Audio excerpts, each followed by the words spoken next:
मशरक़ वस्ती में जहाँ जहाँ ईरान अमरीकी मफादात पे, अमरीकी बेसिस पे, अमरीकी असासों पे हमले कर रहा है, वो बहुत ही प्रिसिजन के साथ किए जा रहे हैं और उससे बेइंतहा नुकसान हो रहा है अमरीका को। और इसके दो बहुत वाज़ेह सबूत खुलकर सामने आ चुके हैं। पहली वो सैटेलाइट इमेजेस जो बता रही हैं कि किस एयरबेस पे कितना नुकसान हो रहा है और किस तरह ताक ताक कर निशाने ईरान लगा रहा है और बहुत ही प्रिसिजन के साथ अहदाफ को उड़ा रहा है। और दूसरी बात कि जब उसके मिलिट्री कार्गो प्लेन्स बहुत बड़ी तादाद में उनकी मूवमेंट शुरू हो गई है और वो यूरोप से मिडल ईस्ट की तरफ और मिडल ईस्ट से यूरोप की तरफ जाते दिखाई दे रहे हैं बड़ी तादाद में, और उनको जब ट्रैक किया जा रहा है तो अंदाज़ा हो रहा है कि कितनी बड़े पैमाने पर मिलिट्री मूवमेंट अमेरिका इस खत्ते में कर रहा है। इसका मतलब ये है कि आने वाले दिनों में वो अपना जदीद तरीन असलहा यूरोप से मुंतकिल कर रहा है मिडल ईस्ट की तरफ, और इसका मतलब ये है कि उसके दो बहुत अहम अहदाफ हैं। पहला तो ये कि अपनी एयर बेसिस पे जो चीज़ें तबाह हो चुकी हैं उनको दोबारा उनके स्टॉक्स को पूरा किया जाए, और दूसरा ईरान के ख़िलाफ़ मुमकिन तौर पे किसी बड़े हमले के लिए एक भरपूर तैयारी की जाए। मेरा नाम अज़हर अली ख़ान है और आप देख रहे हैं आज की बात। बहुत सारी ऐसी ख़बरें हैं जो सोशल मीडिया से जुड़ी सामने आ रही हैं और जिसमें बताया जा रहा है कि बड़े पैमाने पर मिलिट्री मूवमेंट की जा रही है अमेरिका की जानिब से। यूरोप से बहुत सा मिलिट्री असासे शिफ्ट किए जा रहे हैं मिडल ईस्ट की तरफ, और इसी तरह मिडल ईस्ट से बहुत सारे कार्गो प्लेन्स इस वक्त यूरोप की तरफ सफ़र कर रहे हैं और मुस्तकिल तौर पर इनकी मूवमेंट देखी जा रही है, उसे ट्रैक किया जा रहा है और बताया जा रहा है मुख्तलिफ अकाउंट्स के ज़रिए कि इन मिलिट्री मूवमेंट्स का मतलब ये है कि बड़ी तादाद में असलहा शिफ्ट किया जा रहा है यूरोप से मिडल ईस्ट की तरफ। और इस सिलसिले में C-17 जो एक ख़ासा बड़ा कार्गो प्लेन है, C-130 से भी ज़्यादा बड़ा कार्गो प्लेन, उसकी बहुत बड़ी तादाद में मूवमेंट देखी जा रही है। और इसी तरह C-5 जो सबसे बड़ा मिलिट्री प्लेन है जिसको उड़ता हुआ गोदाम भी कहा जाता है, इस तरह का जो C-5 जो कार्गो प्लेन है इसकी भी बहुत सारी फ़्लाइट्स यूरोप से मिडल ईस्ट की तरफ और मिडल ईस्ट से यूरोप की तरफ जा रही हैं, जिसका सीधा मतलब ये है कि बहुत बड़े पैमाने पर इलेक्ट्रॉनिक वॉरफेयर का इक्विपमेंट, इसके अलावा टैंक्स, इसके अलावा रॉकेट्स, इसके अलावा बहुत सारा दिफाई सामान, बहुत सारे इंटरसेप्टर्स, इसी के साथ साथ बहुत सारा दिफाई निज़ाम इसको उठाकर यहाँ लाया जा रहा है। और क्योंकि इन्हीं तरह की बड़ी बड़ी चीज़ों के लिए ही ये मिलिट्री कार्गो प्लेन्स इस्तेमाल किए जाते हैं। ऑलरेडी बहुत बड़ी तादाद में इस वक्त अमेरिका के फ़ौजी मिडल ईस्ट में मौजूद हैं, तकरीबन उनकी तादाद 50,000 के करीब बताई जाती है, और इस तादाद के होते हुए इस बात का अंदाज़ा है कि इससे ज़्यादा फ़ौजी इस वक्त ज़रूरत अमेरिका की इस सिलसिले में नहीं है, क्योंकि वो यहाँ पर जिस किस्म के ऑपरेशंस जारी रखे हुए हैं उसके लिए ये तादाद काफ़ी है। और इसी तरह से अगर वो इन ऑपरेशंस को आने वाले दिनों में बढ़ाता है तो उसको फ़ाइटर जेट्स की ज़रूरत पड़ेगी, इसी तरह के मुख्तलिफ़ इक्विपमेंट्स की ज़रूरत पड़ेगी, लेकिन फ़ौजियों की तादाद फ़िलहाल बहुत ज़्यादा है, तो इसलिए फ़ौजियों का आना तो इतना ज़्यादा उसका इम्कान नज़र नहीं आता इन मिलिट्री कार्गो प्लेन्स के ज़रिए।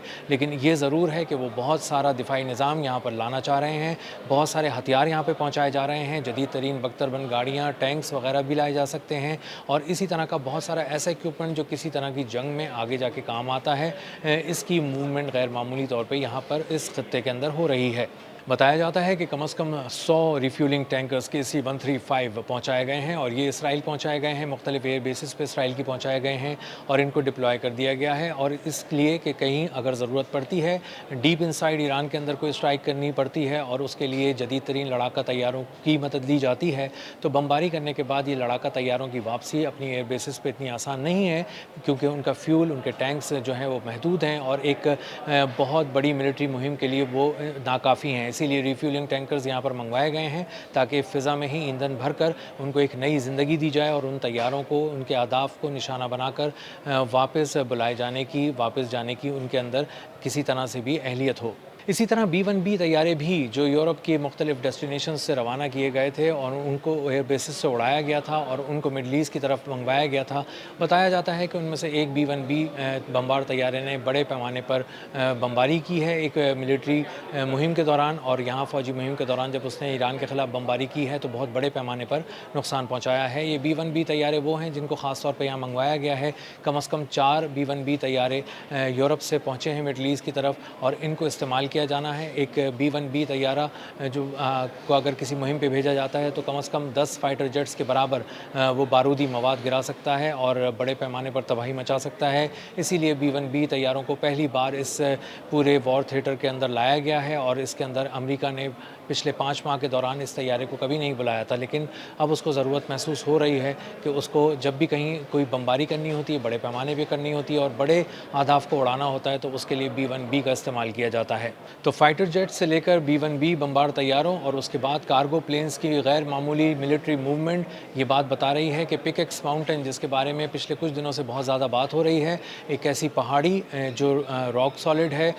گرینائٹ کی پہاڑیاں ہیں اور تقریباً 450 فیٹ نیچے ان کے ایک بہت بڑی فیسلٹی ہے، ایک قلعہ بنا کے رکھا ہے ایران نے، جہاں پر اس کی حساس تنصیبات موجود ہیں اور جہاں ممکنہ طور پر ہائیلی انریچڈ یورینیم ہے، سینٹریفیوجز ہیں، ان کو وہاں پر محفوظ رکھا گیا ہے۔ اس اطلاع کے بعد جب موساد نے اسرائیل کو دی ہے، امریکہ کو دی ہے، اس کے بعد پک ایکس ماؤنٹین بہت زیادہ خبروں میں بہت زیادہ گرم ہو گیا ہے، اس کا بہت زیادہ تذکرہ ہوتا ہے اور اسی کے بعد ڈونلڈ ٹرمپ نے کہا ہے کہ پک ایکس ماؤنٹین کو ہم ہدف بنا کر تباہ کرنے کی کوشش کریں گے اور اس کے لیے غیر معمولی قسم کا فوجی سامان یہاں پر منگوایا گیا ہے اور اسی لیے کہا جا رہا ہے کہ یہ جو تو امریکہ جو اپنے بہت زیادہ وسائل یہاں پر جمع کر رہا ہے، ایک جگہ پر اپنے آپ کو یکجا کر رہا ہے، اس کی وجہ یہ ہے کہ وہ ایک بڑے پیمانے پر حملہ کرنا چاہتا ہے اور پک ایکس ماؤنٹین کے بارے میں زیادہ بات ہو رہی ہے کیونکہ وہاں پہ جو ملٹری فیسلٹی ہے اس کو نشانہ بنایا جانا ہے ممکنہ طور پہ اور بہت بڑے پیمانے پر بمباری کر کے اس کی بہت سی انٹرنسز کو تباہ کرنے کی کوشش کی جانی ہے، کیونکہ اب بہت سارے ملٹری انالسٹ یہ بات کر رہے ہیں کہ ڈیپ انسائڈ 450 فیٹ نیچے ماؤنٹینز کے اندر جو کہ گرینائٹ ہے، راک سالڈ ہیں، وہاں پر جا کر کوئی بڑے پیمانے پر تباہی پھیلانا اور وہ بھی بغیر GBU-57 کے، جو اگر پھینکا جائے تو صرف 200 فیٹ نیچے جاتا ہے اور اپنے آپ کو ڈیٹونیٹ کر لیتا ہے، اس کا مطلب یہ ہے کہ فیسلٹی تک پہنچنے کی صلاحیت امریکہ میں ابھی بظاہر نہیں ہے اور اگر اس طرح کی کوئی بمباری ہوتی ہے تو اس کے ارد گرد ہوگی، تو بڑے پیمانے پر بمباری اور حملے کے لیے یہ تمام وسائل ایک جگہ جمع کیے جا رہے ہیں اور اسی لیے کہا جا رہا ہے کہ یہ جو ملٹری کارگو پلینز کی موومنٹ ہے مشرق وسطیٰ کی طرف یورپ سے، اس کا مطلب یہ ہے کہ بہت بڑے پیمانے پر کچھ ایسے سامان ملٹری اکوپمنٹ کو لایا گیا ہے جو اس مہم کے اندر بھی ممکنہ طور پر استعمال ہو سکتا ہے۔ اس کا مطلب یہ ہے کہ آنے والے دنوں کے اندر ایک بہت بڑی ملٹری ایکٹیویٹی ہم دیکھ سکتے ہیں اس خطے کے اندر جو امریکہ کرے گا اور امریکہ چونکہ بہت چوٹ کھا چکا ہے، اپنی تمام بیسز پر بہت بری طرح زخمی ہو چکا ہے اور اس کے زخم رس رہے ہیں، اس کے ریسورسز بہت بری طرح پگھل چکے ہیں ان بیسز پہ، تو اس کے بعد اب اندازہ ہوتا ہے کہ بہت ہی اسپیشلائزڈ قسم کا ایک ایکوپمنٹ وہاں سے منگوایا گیا ہے اور اس کو اب ایران کے خلاف استعمال کیا جانا ہے۔ تو آنے والے دن کے اندر اس وار تھیٹر کے اندر بہت سی نئی چیزیں ایڈ ہونے جا رہی ہیں۔ ایران نے بھی تیاریاں کر لی ہیں، امریکہ بھی ایک ممکنہ طور پر بڑے حملے کی تیاری کر رہا ہے اور اس کے لیے اس نے اتنا زیادہ ملٹری بلڈ اپ کر لیا ہے، اتنے زیادہ وسائل یہاں پر فوجی وسائل جمع کر لیے ہیں، جس سے اندازہ ہوتا ہے کہ کچھ چھوٹا بڑا نہیں، ایک بہت بڑا ایک حملہ امریکہ کی جانب سے پلان کیا جانا ہے اور آنے والے دن اس حوالے سے مشرق وسطیٰ کے لیے کچھ اچھی خبریں نہیں لائیں گے۔ اب تک کے لیے اتنا ہی، ملتے ہیں اگلی ولاگ میں کسی نئی خبر، نئے تجزیے اور نئے زاویے کے ساتھ۔ اللہ حافظ۔